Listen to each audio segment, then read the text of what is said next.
Welcome, everyone. Thank you for joining us for this webcast, How to Lose an Employee in 10 Days and How to Keep That New Hire Fire, sponsored by Awardco. This webcast has been pre-approved for HRCI and can be submitted for SHRM credit. Please be sure to attend the complete webcast in order to receive your credits. But if you have any questions during the webcast, click on the Q&A tab in your webinar controls and type them there. A new tab will open in your browser with the webcast survey. Please be sure to complete it as soon as the webcast is ended. It is now my pleasure to turn it over to Bronson Dameron and Sam Stroman for their presentation. All right. Thank you, Hester. Thanks for that introduction. Hello, everyone, and welcome to our webinar. My name is Bronson, and I'm the content manager for Awardco. And Awardco is employee recognition company that Sam and I both are part of, and we're excited to be here to talk about onboarding. So, Sam, why don't you introduce yourself a little bit?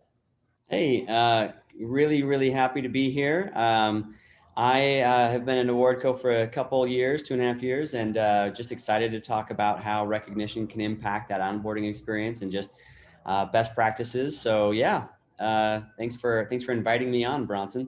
Sure, yeah. So we're talking today about onboarding, and we're going to go through a whole bunch of stuff about it. There's our intros in case you want better pictures of us both instead of these cameras on our laptops. But we're going to talk about onboarding today. So as we go through onboarding, like we've done our homework. We're a recognition company. We know about onboarding and we've experienced it, and ourselves as individuals, Sam and I, but also we have experience doing that with Awardco.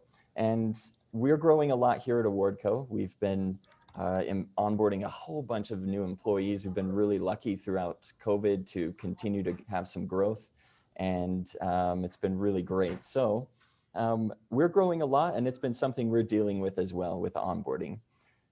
And this is kind of funny, like another onboarding webinar, like, oh my goodness, are we hearing about this again? Well, yeah, everybody understands the basics of onboarding. So what more can be said? We're going to travel some well-worn roads, but still call out a few new things that need to be seen with onboarding. So some of it might be some things you've heard before, and some of it hopefully will be some new ideas that you can implement, because if we're still talking about it, and if onboarding is still such an important thing, clearly there's some better things we can do with it. Right. It looks like the slides aren't moving for everyone. Let's see if we can fix that. Well, while we troubleshoot that, Bronson, I would just love to add my 2 cents. With a lot of things that we're talking about at Awardco lately, and a lot of things we're talking about with clients of ours, there is this general consensus that, everybody kind of knows what they should be doing in a certain area, or they may have heard or seen a lot of content surrounding what to do and what not to do, but yet we're still having trouble, right, implementing these things.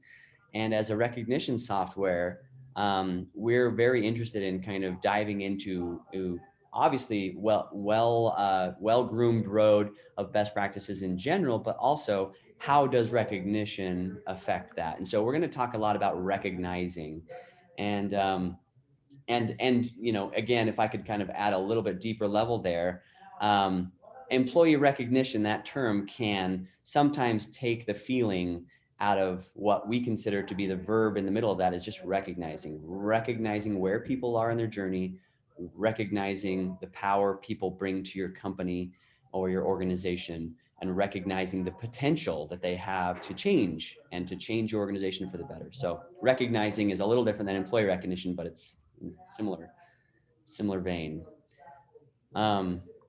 Yeah, Bronson, have you been able to kind of troubleshoot that stuck screen there? Yeah, we're working with Hester from hr.com to try and fix that. She's going to try sharing her screen, and we'll see if that works a little bit better for people. So is it still just on the main screen, the blue one right here? It is for now, yes. Not a bad idea, not a bad thing for us, because you'll probably learn pretty quickly, everyone who's signing in there from all these locations. Thank you for saying where you're from. Bronson and I love talking about onboarding and recognition no matter what. Yes, we do. So, whether we have slides or not, looks like it's updating, which is great. Yep. All right. So that's Hester there helping us out. So yeah, we're going to talk about onboarding and the history of onboarding here. as we move forward. Thank you to Hester for kind of jumping in and helping us troubleshoot a little bit. It can be a little bit challenging when we're all across the country. We're seeing people hop in from Florida, from California, from all sorts of cool places. So hello, and thanks for joining us. Hey, So as Bronson, I was thinking maybe what we can do for those who are a little bit more advanced in age, like myself, if you can remember in grade school where you had those slide projector presentations and it was set to a cassette, maybe we'll have to make like a ding sound, like bing, yeah, for Hester. and then we'll know that we need to advance the slide. Yeah, totally. I remember Pretty the fun. like with the whole transparencies things that you'd put onto the projector and mark them with wet erase. Oh yeah, Yeah, totally remember that. should be Yeah. fun. Okay, so we'll kind of dive in here and talk about the history of onboarding. Onboarding has been, as a term, has been around for a long time. And it originally came from when people would get on ships. They would actually walk on a board and then get on board a ship. And that's where it kind of comes from. It's kind of a neat call out to the past, our nautical past. If you're a Star Trek fan, we also talk about onboarding there because you kind of get on board a starship. But here we're not talking quite about starships. We're talking about a company. And so this term, onboarding, started in the 1970s, kind of when it became more, people became more aware of it rather than just saying, yeah, I got a job and now I'm doing the thing. People started being like, oh, well, there's a process we need to implement here. We need to bring this person on. We need to kind of help them out. And that kind of came about as a form of organizational socialization. So that's a huge term when you think about that, right, Sam? Right. When I think about onboarding, at least as you're talking about getting on a ship, immediately my mind goes straight to Titanic, the movie Titanic, right?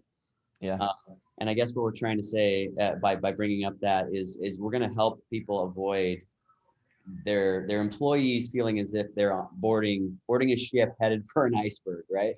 right. Yeah, Let's avoid that and let's go maybe with more the Star Trek on board. You're going to the future. yeah, totally. Yeah, we want to take you to the future, not to the past or through an iceberg. Right. Totally. So organizational socialization. My background is in psychology and a little bit in marketing. So I love this kind of thing. I love talking about it and thinking about it. When you think about socialization, we do that as a society without really even thinking about it.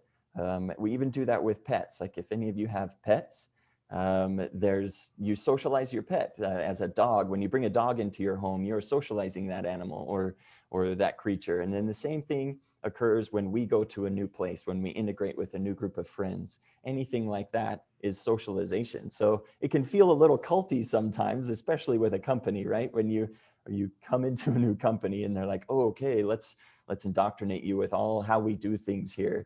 It can Right. sometimes feel like that. Yep.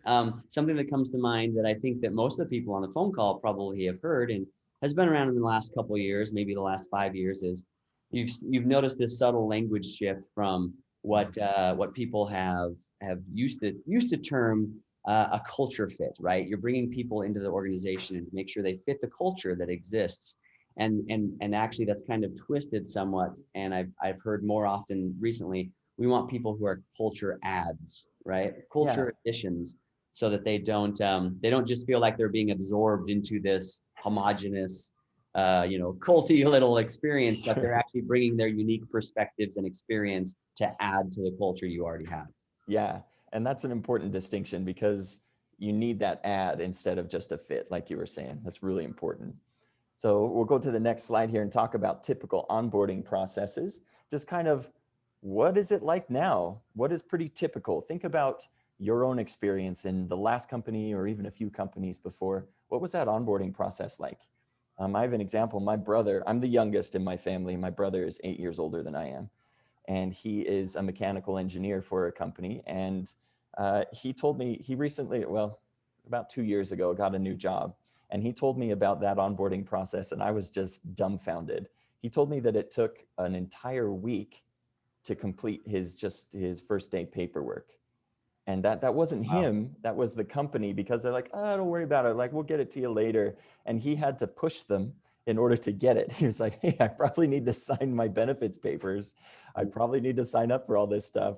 And it wasn't his fault at all. It was just a lack of planning on the part of the company. So like, what kind of message does that send? Think about that. What message are you sending with your current and typical onboarding processes. Like it's important to make sure that you make people feel welcome, but also it's kind of like a commitment that you're making, right? You are sending a message to these people about a commitment that they have made and that you are making with them. Right, right. And I look at this list, and I think as everybody else looks at this list, what are you going to leave off? You Mhm. probably don't want to leave off a lot of these things, and some of them are integral to them even coming into the company, so you can't. But just to kind of juxtapose this process and this paperwork with, like, let's, I'm going to Las Vegas at the end of this month as things kind of start to open up a little bit, and thank goodness.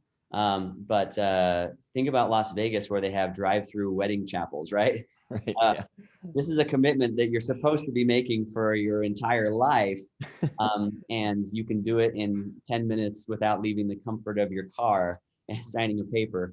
Now, maybe we don't make it that simple, but there's definitely some streamlining that each of us can do in our organizations to lighten the load of paperwork, like you were saying. Mhm. What can we do to take the onus off of the individual who's coming in, and make their experience a little bit lighter and brighter as they move through, right?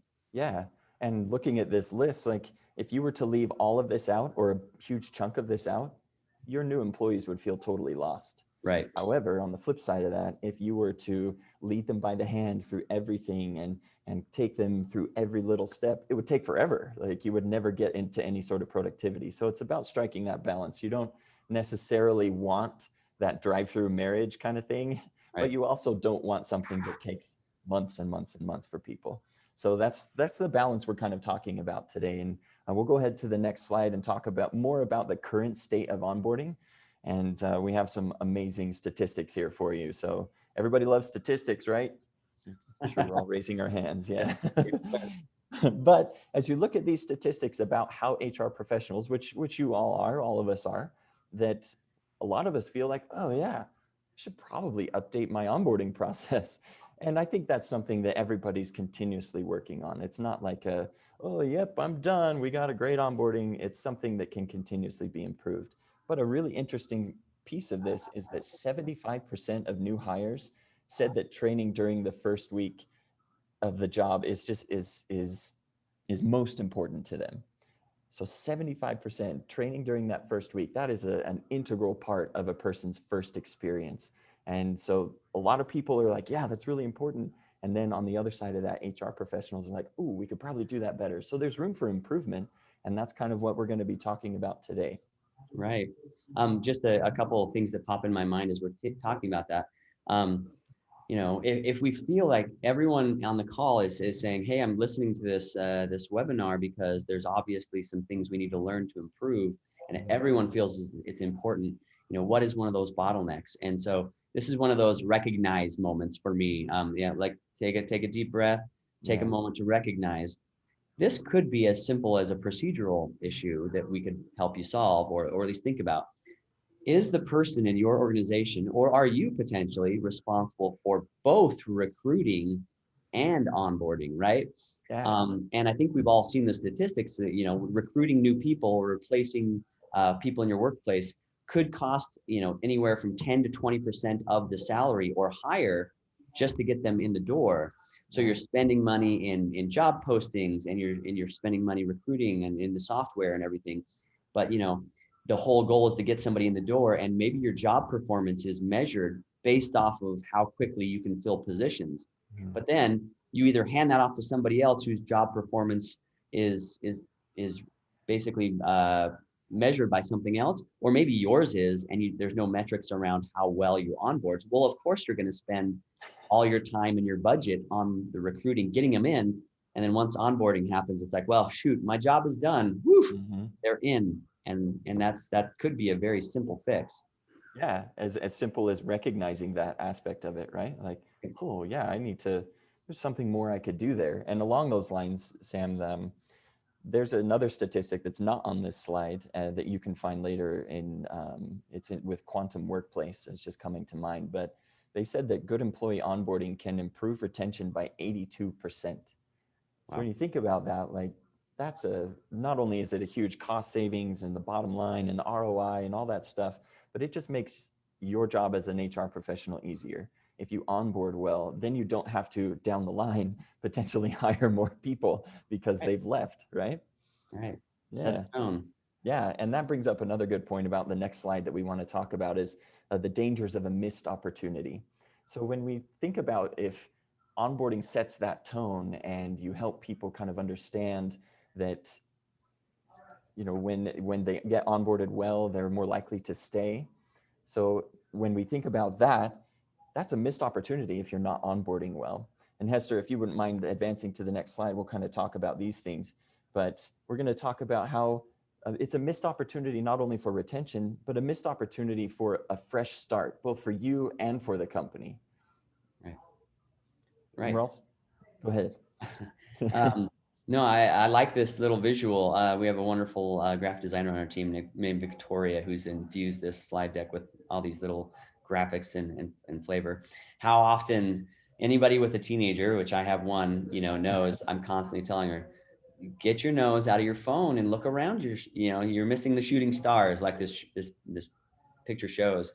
Um, it's so hard sometimes. And what I would love to boil this slide down to is it's so hard to look at your entire onboarding process and say, where do we begin and how do I find time? And, how are we going to get from where we are to where we need to be, the promised land? Well, every single person who comes through your door is an opportunity to level up in small ways, right? You can rebrand yourself, rebrand your company, and the person coming in can rebrand themselves and commit to a fresh start with every single person. You onboard 10, 20, 30 people, that's 30 chances to tweak the formula and improve bit by bit, right?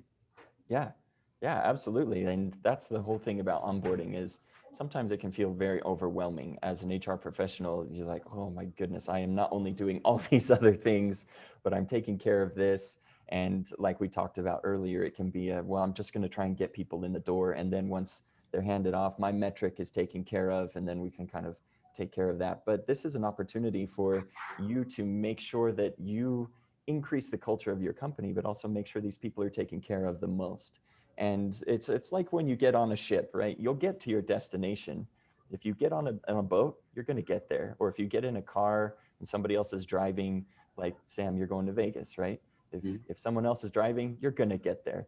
But what are you going to miss along the way if you're not setting the tone for that vacation or for that trip, or in the terms of onboarding with a company, if you're not setting that tone, if you're not setting the tone for their stay at the company, what are Right. you missing? Are you missing out on their creativity or their input or something like that, right? There's a lot that you're missing without great onboarding, or without even, just incrementally better onboarding, maybe we should say. Right. You're going to jump into a lot of that here in the next few slides. Yep, totally. And we were talking about on this next slide, a fresh start. So like Sam was talking about, this is an opportunity for not only the employee to have a fresh start, but the company. So Hester, if you wouldn't mind advancing to that next slide for us here. There's another statistic for you, everybody. So it is every time a new, we'll see if, there we go. Yeah, 90% of employees decide whether to stay or go within the first 6 months. That is crazy, right? And there was a question in the chat just barely about how, what metrics should we be using around onboarding processes, right? Well, here's one you can consider that you can maybe recognize in your company, like, oh, okay, my turnover is really, really high. These people are leaving within the first 6 months to a year. That might signify that your onboarding could use a little bit of work. So retention obviously is a really good base place to start for your onboarding processes and these statistics. So every time a new job is started, you can rebrand your company and give the employee a chance to rebrand themselves from a previous job. You can give them an opportunity to thrive when they may not have gotten that elsewhere. So And we can talk about metrics a little bit later in the Q&A because I want to hit upon that again. yeah, And if I don't, just remind me, we need to talk about maybe some benchmark surveys. I know that people hear the word survey and they think, oh, again, or another one, but there are ways to do it that will really simplify things. But Bronson, this hits home with me because I feel as though I'm a natural introvert who's trying to be an extrovert. And every time I start a new employment, it's another chance for me to kind of commit. Nobody knows me. Nobody knows my weird sense of humor. Nobody knows what makes me tick. And so, unless you have some really stellar teammates who make an extra effort to come and be my friend when you start a new job, which we'll talk about later, Mhm. it's on my side. I got to put myself out there and introduce myself. So I recommit every single time to be more extroverted because they don't know my past. They don't know if and speaking in general of people, they don't know if that new hire was the put the headphones on person who sat in the corner. They don't Right. know if there was any drama in the past. They don't know any of that. So it's a fresh start for that employee, and it's something that's exciting. Yeah. Has that worked out for you as you've gone from job to job? Like, you kind of mentioned it there, but what has that experience been like reinventing yourself? Has that helped?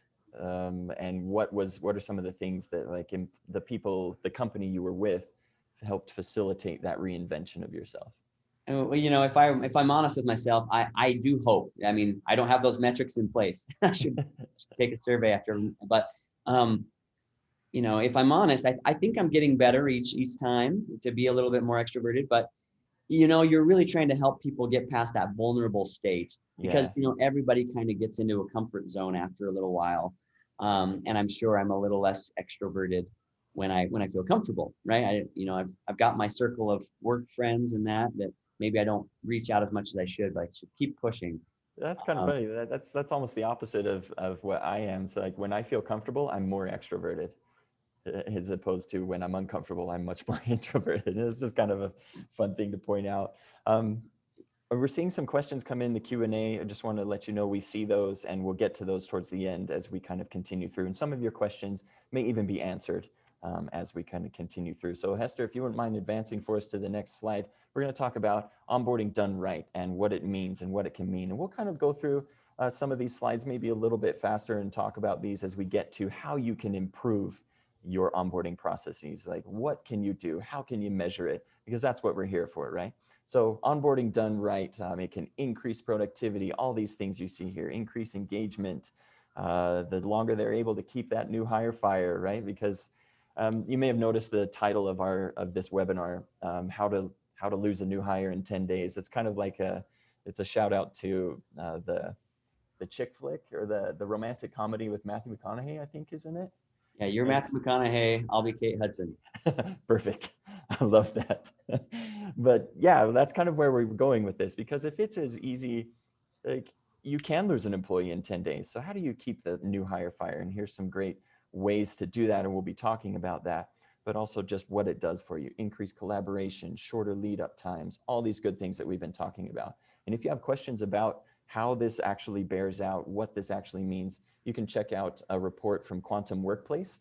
It's called Recruiting and Onboarding Trends. That's where we found and got a lot of these studies, and including our own statistics. But that is a really good bit of research that we highly recommend. We also have some stuff on our website about the 3 drivers of employee ROI that you may find beneficial as well. So now let's talk about a little bit more about the current state of onboarding, what it's like now. Hester, if you wouldn't mind advancing for us there. This little graphic, Sam, you and Victoria, was it Victoria that created this one too? Mm-hmm. Yeah.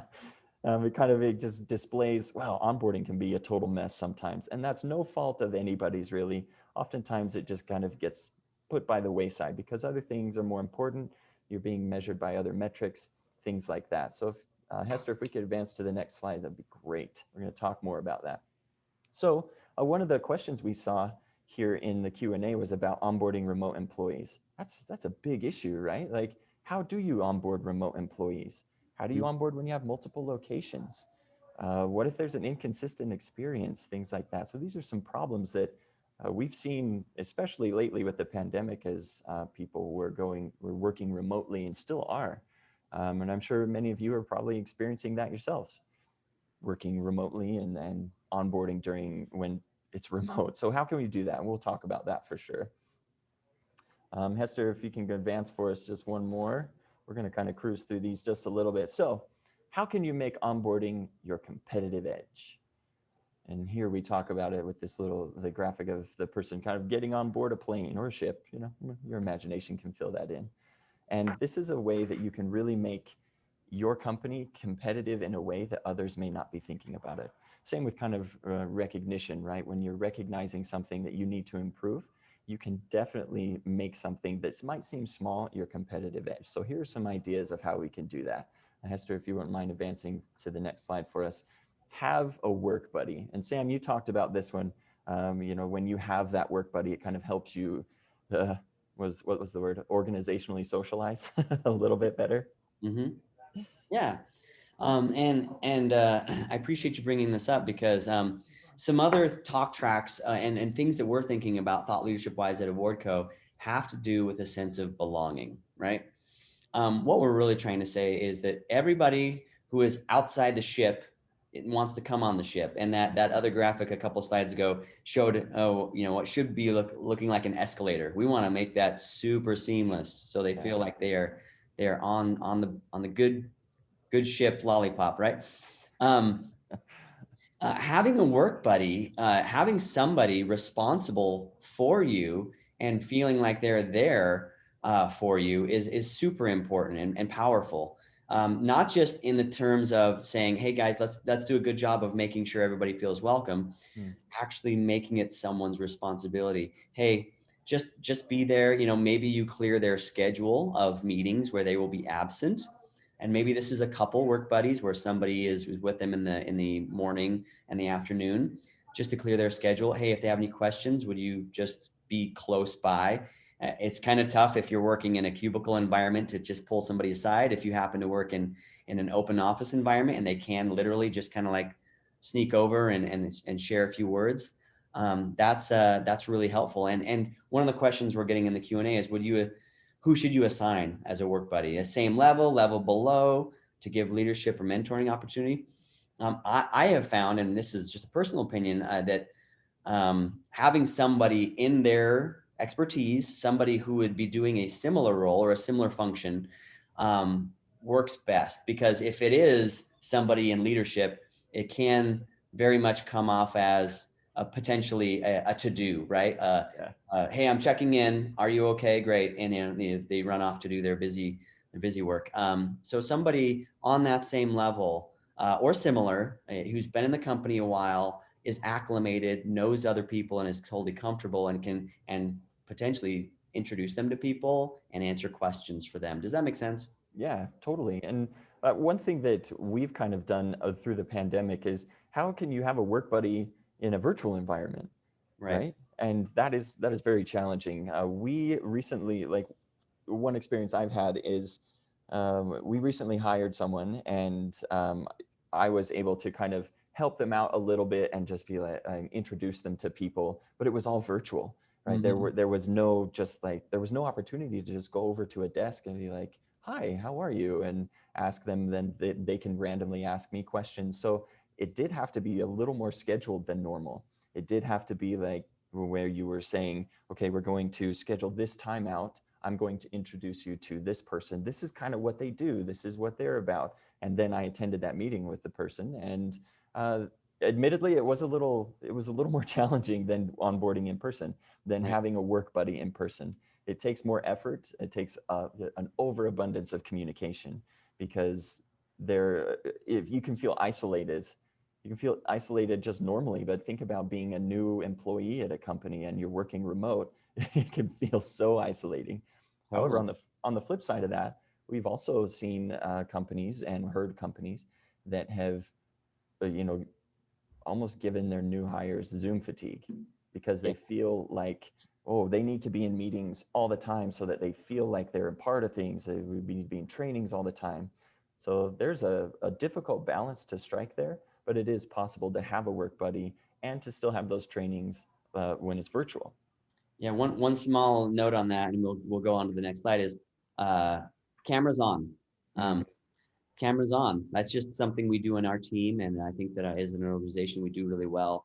Yeah, I know people have messy houses. I have a messy house, but it's very hard to create ties to other people if all you hear is a voice in the ether. So it's just something, and again, maybe people will disagree, but I feel cameras on, there's no substitute for talking face to face like you and I are, even though we're not in the same room. Yeah, that's true. And you can read those body language cues, even maybe not as well as in person, Right. definitely not as well, but you can still read them. You can read a facial expression, you can get a tone of voice, and everything can add together. It's not ideal, but it can still work, and it can still work well. Right. And as we advance to the next slide, Hester, this is something that we've been talking about throughout the presentation. Make onboarding more than just an afterthought. In one of the previous slides, we talked about how when you onboard someone, or as an HR professional, your metric might not be anything but how many people are you contacting, interviewing, how many interviews do you set, things like that. And it can be very challenging to shift that mindset even a little bit and make onboarding more than an afterthought. So, Mhm. what are some things, Sam, that you've seen in your work life for onboarding that has made you feel like the company was making it more than just an afterthought for you? Well, similar to the earlier slides where we have our checklist, right? We're good at checklists in business and in organizations. Yeah, Here's my totally. checklist. I'm going to run through my checklist, and that. Obviously, if I check every box, I've hit. I'm done. But what has made me feel like more than an afterthought is if people take the check boxes away, and in a good way. We talk about this a lot at Awardco. There's a human being at the center of each of those check boxes when it comes to onboarding, right? Um, Organizations love metrics and checklists and to-dos and ROI. Human beings have wants and desires and fears and insecurities. And as a human being is coming into a new environment, that sense of belonging that they felt where they used to be is gone. Yeah. And in some ways, they might be the most vulnerable they will ever be at your organization. And vulnerable human beings need extra time and attention. Even those who say they don't, right? Yeah. Even the most hardened, battle-tested veteran of corporate landscape still wants to feel belonging, even if he terms it or she terms it in a different way. So really treating the individual like a human being and less as a to-do. The tough thing and the reason why a lot of corporations and organizations love check boxes and to-dos and checklists is that's measurable and you can say you did it. Human being and interactions with human beings can Mhm. be messy. They need to be sincere and authentic. How do you systematize authenticity? How do you systematize human connection? And that's a very interesting topic that hopefully we can talk more about today.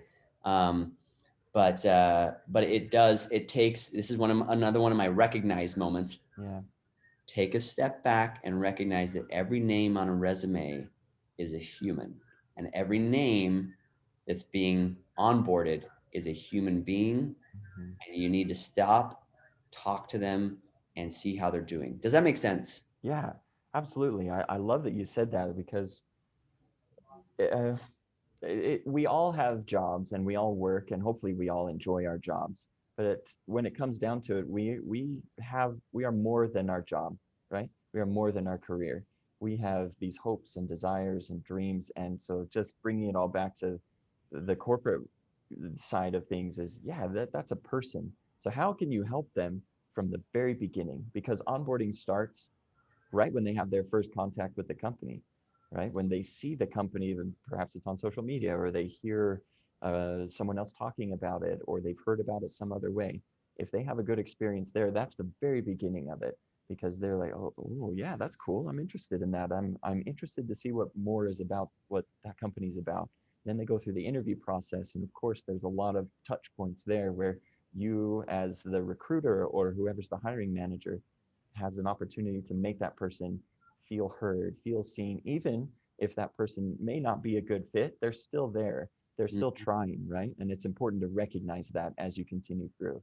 And if you do end up hiring them, then the onboarding process just gets even better from there. And so, Hester, if you wouldn't mind advancing to the next slide, we're going to talk about these best practices of onboarding and recognition and how to make sure the onboarding is awesome. So, obviously, day one, what a lot of companies have day one onboarding processes. Like I've been at companies, and I'm sure there are a lot of people that you've all been at had different onboarding experiences. But what's day one usually like, right? You come in maybe with a group of other people. You get introduced to the recruiter, and the recruiter might take you around a little bit and show you where you'll be sitting, maybe introduce you to the team a little bit. Maybe you'll have a general meeting where people can just kind of, it's an onboarding meeting, right? Where you're like, this is how things work here. Yeah, this is awesome. And then what happens after that? Each company is different, right? It kind of just, so a lot of times people go to their respective places, and that can be a little bit jarring because they had just met this person on their team. They're like, okay, I'll see you in a minute. And then they come back. And that's like we've talked about, where people are the most vulnerable. So what kind of processes do you implement on day one? Do you have that recognition for people set in place? So you're like, hey, this is so-and-so. Do you have a work buddy set up for this person?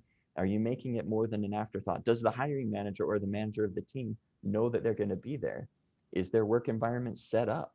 Do you have everything ready for them? Things like that. There's a lot to think about. Maybe it feels overwhelming, but if you can just do one thing incrementally better, like I'm going to do this next time, just like we talked about, it's a fresh start for you as the HR professional. Every time you onboard someone, it's a fresh start, and there's no better time to do that than day one. Right. And so just to kind of give a laundry list really quickly, I know that we love talking about this, and I want to make sure we have enough time to talk about everything else. Yeah. Obviously greeting them with enthusiasm. That's right. Well-worn territory. Okay, we know that. Show them their role makes a difference, and emphasize you beat out a lot of other people. Yeah.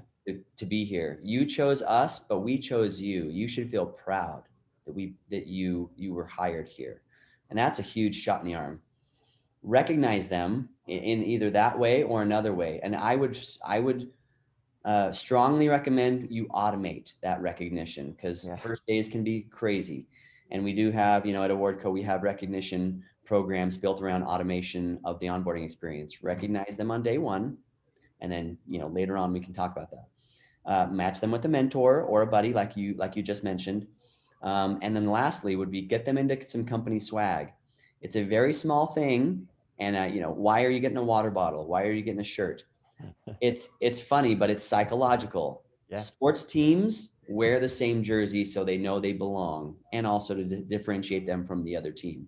Fans of sports teams wear their team's colors and their team's shirts because they want to feel like they're part of the club, right? Mm-hmm. It works. How better can you tell somebody you belong than we are branding you as ours, and you are branding yourself as ours? Like we are making that union official.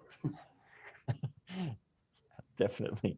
And that's a great way to do it. Like I'm wearing a piece of Awardco swag right now because I like it. And because it does help me feel like part of a team. Right. And it's a great thing to do on day one. And so then day one happens, there's usually a ton of information. People are trying to absorb it all. And then week one, all right? So the person's been there a week. They're starting to kind of get their feet under them. Hester, if you wouldn't mind advancing to the next one for us here, we'll talk a little bit about week one. What can you do for the first week? How can you make onboarding more than an afterthought? So we talked about those specific practices that Sam, you mentioned there on day one, some kind of things you can do. How about a first week cheat sheet, right? A list of people who they can talk to, because a lot of times the first day, they're going to get so inundated with information, they may not remember everything that they're hearing. In fact, they probably won't. I know that's definitely true of me. Every onboarding experience I've ever had, the first day just feels overwhelming. And I don't remember things like, where's this specific meeting room? Or who can I talk to about this question? Or where's the printer? Or who is the head of this department? Who do I need to talk to? And that is a great place to have your work buddy hop in there, right? Where they have someone they feel comfortable talking to, like, hey, I totally forgot what this meeting room is, or I'm not sure where this is, or things like that, right? Where they can ask those questions and they can get that in there. And there's no better time than the first week to continue to recognize that that person is a human and that they need that constant support. It's just like any new environment, right? When you try something new in a new environment, it can be a little, you're vulnerable, like you were saying, Sam. Right. Yeah. And my number one checklist item for week one is to treat week one like most people treat day one. Yeah, Um, onboarding, that we cram a whole bunch of paperwork and meetings in that first day. And then hopefully by the end of the first day, they are off and running. sure. Like you mentioned, every single day you work in a company, you have a new reference point of understanding. So if you meet a person at 10 o'clock on day one and you meet 20 people and you're supposed to remember all their names, like at the end of week one, you're like, I don't remember who that was at 10 o'clock on the first day. Yeah, So yes, you got to do paperwork and you got to have that checklist, but what things can you move from day one to week one and space out that learning so that they might retain that learning and education a little bit better? yeah. That's I like how you said that we need to take care of that paperwork first thing, right? Just Sure. get that out of the way, but don't make onboarding just cram it all into one day. The best practice of that is to be like, oh, okay, let's remind people of this. Let's bring this up again. We're like, oh yeah, check this resource out. Let's talk to this person again, and things like that. So onboarding goes way beyond just the first day. It goes to the first week, and it can also go to the first month, because like you don't remember things from the first day, the first week may also be a little fuzzy on the details. Yeah. So month one is also extremely important. And most people don't even think about onboarding past the first day, right? You do the standard, here's your water bottle, here's your computer, or here's your what you need to complete your job. Great, here you go. But what can you do during the first month, right? Hester, if you wouldn't mind advancing for us here on this next slide, we're going to talk about the first month.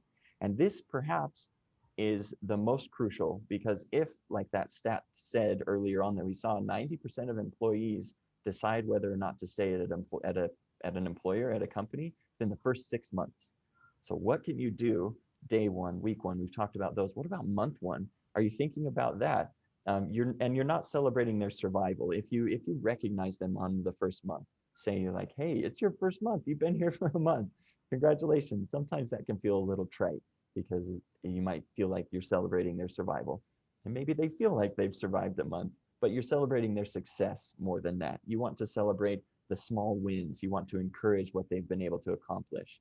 And that is an integral part of this first month. And it's more than you're doing great. We appreciate this contribution. We've seen this from you. It's specific recognition from you to them, that they feel noticed, they feel seen, because that's an important part of being human. Totally. A couple other maybe again checklist items to kind of review really briefly. At the end of month one, I think a lot of new hires have enough institutional knowledge to be able to tell you what's working and what's not. Yeah. And so whether you want to do this in a survey or an interview or another way, people were talking about what kind of metrics to use. One, ask them questions about it, right? How did it go? And not, did you get your paperwork done? Was this a good process? We businessify all that language. Right. How are you doing? How has your first month gone? Hmm. Would there be any improvements that you would love to make to the onboarding process if you were in charge? And not that you have to make complete changes and 180s on anybody's specific feedback, but I think you'll start to see common threads as you onboard people and ask them a month later, how was that?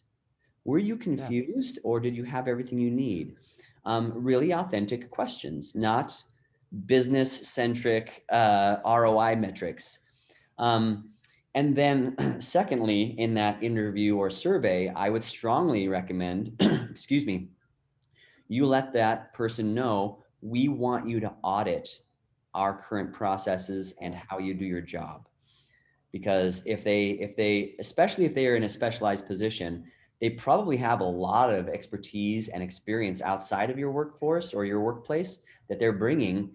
And there's probably things you're doing really well and things you're not doing as well as other places they've worked.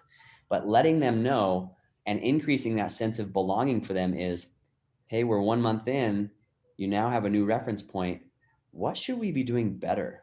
And give them, empower them to know we're going to use these, like, as many of your suggestions that make sense to implement in our organization, we're going to do that.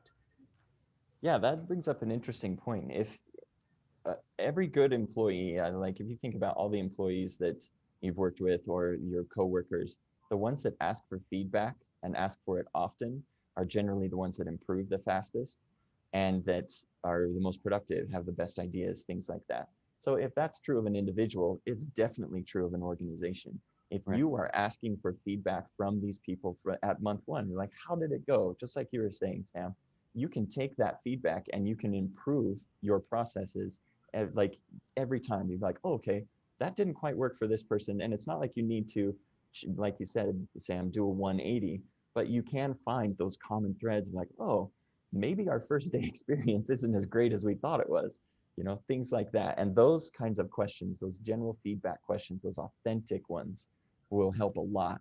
Another thing you might investigate doing is if you don't have the time or the ability to interview or to just ask these people, touch base with these people every month, you might be able to send out and it's a little more clinical, but a survey. Be like, how was this? A pulse survey, but you can use. Be like, how was this? Did this work out for you? What was your experience like? And get at least some data so that you can then start to improve your processes. Be like, oh, I can make this better. That's how I can make onboarding more than an afterthought. Right. Yeah. Exactly. And so we talked about day one, we've talked about week one, we've talked about month one, and all the importance of onboarding and why it's important. And does onboarding continue after month one? Why would you continue to like onboard someone after the first month? And we're not talking just about like the trainings and stuff. We're talking about the first 6 months. Let's talk about that for just a brief moment before we wrap things up here as kind of you know, what does it look like after that? So Hester, if you wouldn't mind advancing to that next slide for us here for the first 6 months. So the person, the new hire has that institutional knowledge. They've got a work buddy. They've started getting their feet under them. They're working. They're starting to produce. They're starting to do well. Okay, great. How can we make sure that their experience continues to be one that is supportive, that is helpful, that gives them all the tools they need? And what we found is there's no better tool than recognition to help people still keep that new hire fire. There's a statistic that I'm just pulling these out of my head, so I'm sorry I don't have those strong references for you. Like I got this from here. This one was from also from Quantum Workplace though. Said that recognition can improve engagement up to 2 times as much. Right. That is something that it takes very little effort to just be like, hey, that was great. Good job. I think you're pretty great. And it is amazing how that can change someone and help them feel more invested in what they're doing. For sure. For sure. Um, just to kind of circle back, I love what you're talking about in recognition. We eat, breathe, sleep this every Totally. day, Yeah. and we've seen the results in both the clients we're working with and in our own organization that recognition and again recognizing where people are on their journey has really helped. And those suggestions that you have on the screen here ensure, if you can automate these things, that there's a consistent experience throughout, that you're not letting people fall through the cracks. Mm-hmm. And let's be honest, in an enterprise organization, it's very difficult to ensure a consistent experience across an entire, thousands and thousands person organization unless you automate it. And human beings are wonderful for many things, but consistency and reliability sometimes are not our strong suits. And so automating these things is just mission number one for me. Mm-hmm. I did want to call out something in our Q&A that I thought was interesting. Pardon me. 30 days may be a little early in that feedback survey or interview, and some people may feel too vulnerable at 30 days. Like, I don't know people. I think that I might ruffle feathers, and you be the judge, right? If 30 days is too early and that feedback isn't as helpful, you're exactly right that maybe it should be a little later than that.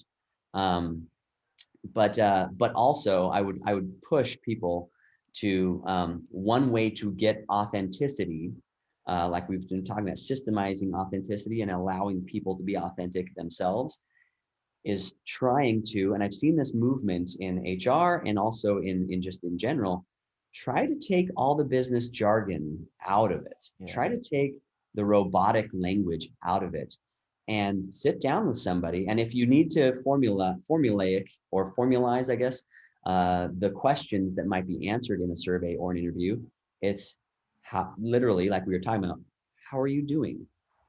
Mm. Do you think this is helpful? And stay away from the, on a scale of 1 to 10, how would you rate the effectiveness of the paperwork and benefits, onboarding experience? Yeah. Well, no, that's not going to lead to enough. I don't feel authentic if I say I rate it as a 10 and then I feel like I have to kind of spit back business jargon. Did you feel welcomed? And feel free to speak about what you liked and didn't like.